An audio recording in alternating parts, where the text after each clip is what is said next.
মেয়েটির হাত ধরে নেওয়ার সাথে সাথেই বৃদ্ধটি চিনে ফেলল যে সে একজন শিয়ালিনী।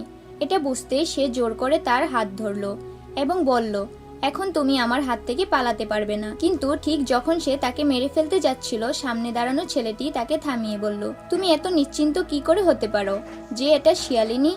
ও তো সবসময় আমার সঙ্গেই থাকে। যদি ও শিয়ালিনী হতো তাহলে আমি কি সেটা জানতাম না? বৃদ্ধটি বলল, যদি তুমি আমার কথায় বিশ্বাস না করো তাহলে পূর্বপুরুষদের কসম খাও। যদি প্রমাণিত হয় যে এই মেয়ে শিয়ালিনী, তাহলে তুমি তাকে নিজের হাতে মেরে ফেলবে। ছেলেটি বলল, আমি রাজি আছি। তারপর বৃদ্ধটি মেয়েটিকে একটি জাদুকরি মণি খাওয়ালো। মণি খেয়ে মেয়েটির মুখ থেকে সাদা ধোঁয়া বেরিয়ে এলো। সে হাওয়ায় উড়ে গিয়ে একটি শিয়ালিনীতে রূপান্তরিত হলো। বৃদ্ধটি তৎক্ষণাৎ ছেলেকে তার প্রতিশ্রুতি পালনের কথা বলল।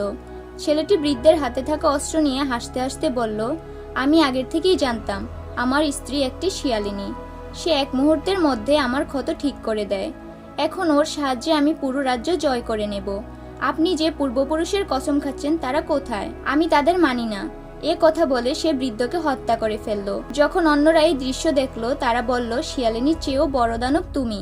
একটি শিয়ালিনীর জন্য নিজের পিতাকে পর্যন্ত মেরে ফেললে। রাজা তখন ওই ছেলেটিকে কারাগারে পাঠালো এবং সৈন্যদের নির্দেশ দিল অন্য রাজ্যের রাজাকে বন্দী করে তার কাছে নিয়ে আসতে। শয়তান রাজার শেষ পরিণতি কি হবে জানতে হলে ভিডিওতে লাইক করে চ্যানেলটি সাবস্ক্রাইব করুন।